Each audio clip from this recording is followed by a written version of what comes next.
every day, more information, it seems, comes out about the night of Trayvon Martin's death, and every day, more questions and more calls for what many believe is elusive justice. But the question also remains, what would justice look like in this case, especially given the laws on Florida's books? And will Zimmerman's mindset that evening really factor into what actually should happen as it relates to justice? Well, today we got a hint of what might have been going through his head, and joining us to discuss from a legal standpoint where the case is right now and what can be done, William Dunlap, constitutional law professor at Quinnipiac University. William, welcome to the program. We're going to talk about the Supreme Court shortly as well and what they have before them. But first, Andrew, bring us up to speed here with the latest from the Trayvon Martin case here. And we've got both video and we also have some interesting rationales. And you would think that those would lead to more answers, Rich, and maybe they do, but they also seem to generate more questions, and we never seem to break that balance, more questions than answers.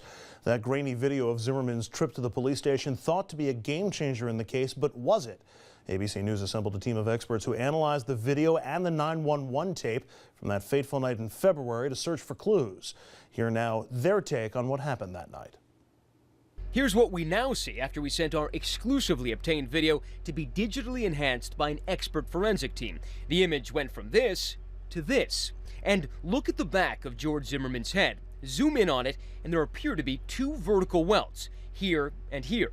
Remember that Zimmerman told police Martin had slammed his head into the pavement. He also said Martin broke his nose. His brother told CNN Zimmerman was beaten nearly to death. His last thing he remembers doing was moving his head from the concrete to the grass so that if he was banged one more time, he wouldn't be wearing diapers for the rest of his life and being spoon-fed. But is that what we see here? We asked Dr. Vidor Friedman to examine the tape with us. If he had a significant abrasion, I think we'd see that on this film. I don't see anything though. And on Zimmerman's shirt and jacket, no visible evidence of blood. And walking through the halls of the police station, he's steady. As for evidence of a broken nose? Generally, when your nose is broken, everything swells up. When everything swells up, you lose those sharp edges. And today, a tale of another tape, that 911 call with those chilling screams in the background. So you think he's yelling help? Yes. Whose voice was this? Audio expert Tom Owens analyzed that tape and insists the voice was not Zimmerman's, as police and some eyewitnesses have said. It is my conclusion, to a reasonable degree of scientific certainty, that's not the voice of George Zimmerman. So where are we with this case? Well, it was reportedly mishandled so badly by Sanford police that the state prosecutors and the FBI now have to go back over all of the evidence. All of this ahead of a possible grand jury on April 10th. Meanwhile, the Justice Department is considering bringing a hate crime charge against Zimmerman if there's sufficient evidence that the shooting was motivated by racial bias. For that charge, something they may take into account would be Zimmerman's state of mind, his mindset the night of the shooting. For a sense of what might have been going through his head that night, we turn now to an interview from CNN this morning, an interview with a former neighborhood watch block captain where the shooting occurred. Here's what they said. We had 8 burglaries in our neighborhood, all perpetrated by young black males. In the 15 months prior to Trayvon being shot, So one of those, it would have been 9. There would have been 9, but George Zimmerman, through his efforts of being a neighborhood watch captain, helped stop one in progress. Let's talk about the 8 prior ones. You said that of the 8 prior ones, they were perpetrated by young black men. How many of those cases did they arrest people? How many of those cases were people actually convicted? One I know where the perpetrator was apprehended. It was a daylight robbery in January of this year. The young black male went in during the daytime, just 2 houses down from where my place was, and he was apprehended 5 days later. So it sounds to me like you're saying that it made sense to you that George Zimmerman would be fearful of young black men. No, it would be consistent that the perpetrators were all of the young black male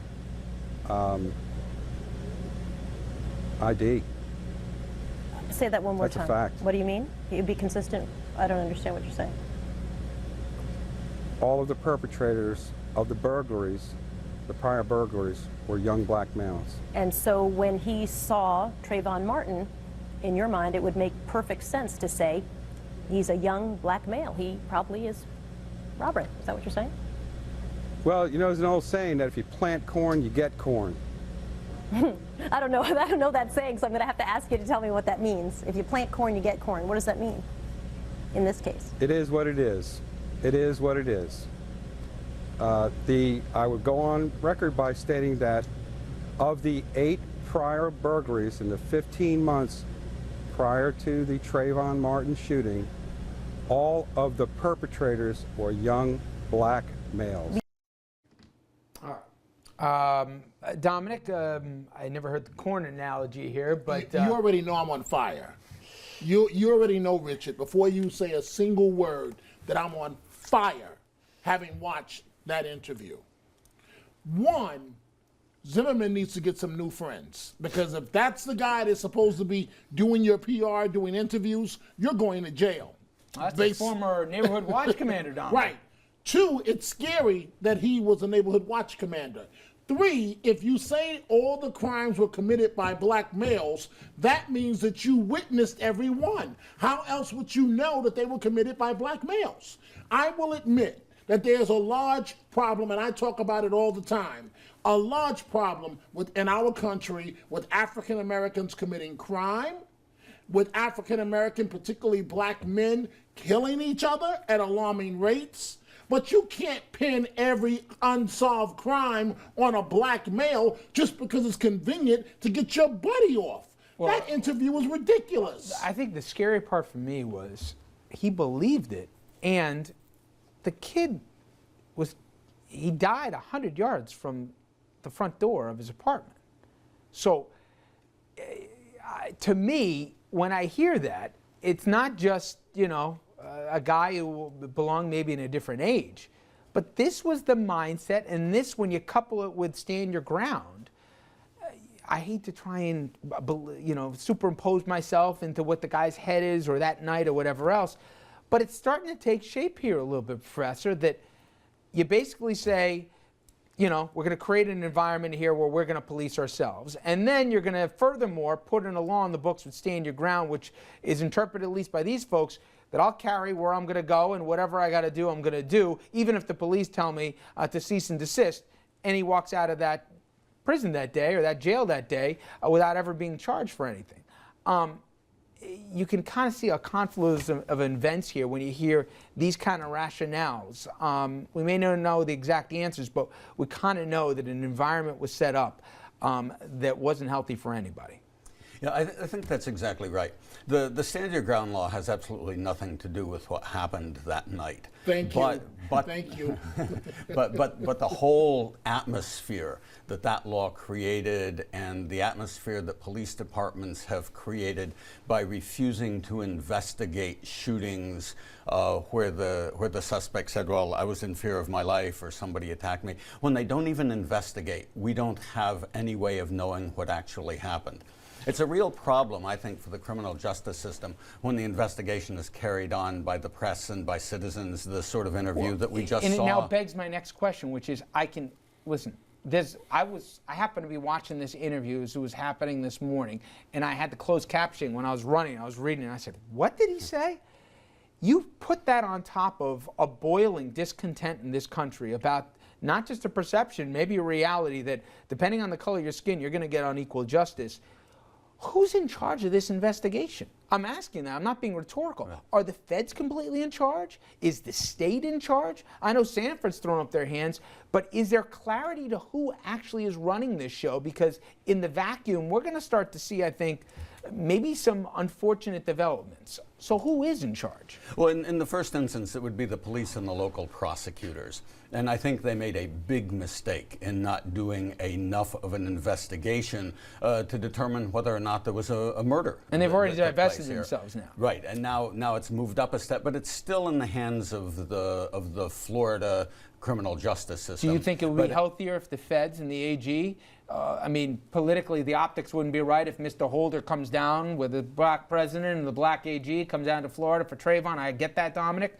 But do the feds have to finally say, we're taking this we're taking control of this investigation from point A to point B, or is this going to be across a lot of different jurisdictions? Well, the feds can investigate federal crimes, and if there are hate crimes here, if it's found to be a violation of Martin's civil rights, that could become a federal crime, and the feds would certainly have jurisdiction to do that. But if what we're talking about is assault or murder or manslaughter, that's still going to be a Florida case, and the Florida criminal justice system has to decide how to do it. And I'm afraid that the amount of publicity that it's getting, when you've got people like we just heard, and people on the other side as well demanding a prosecution, gas on a fire. come in there, that we're likely to get the kind of situation we've got in Connecticut now, where somebody who is obviously guilty of something, I mean, at least I think he's obviously guilty of something, may wind up with no conviction at all, simply because there's been too much prejudicial publicity. Or they may simply deal with it by moving the trial to another location. But who hasn't already heard of this? And it doesn't sound like the Sanford Police Department can do anything about this. I mean, the description that I got from the neighborhood watch captain is that this community almost had a line that said no blacks on it. I mean, it was this close to for this gated community. From the way he described it. But and Richard, that law allows them to enforce it. I know, and keep it just that way. 10 seconds here. You know what the most offensive thing of that interview was? He said that Zimmerman stopped a burglary. So in other words, he said Trayvon Martin was there to rob someone. There is no evidence of that. With Skittles and iced tea, going to visit his daddy? He was going to rob somebody?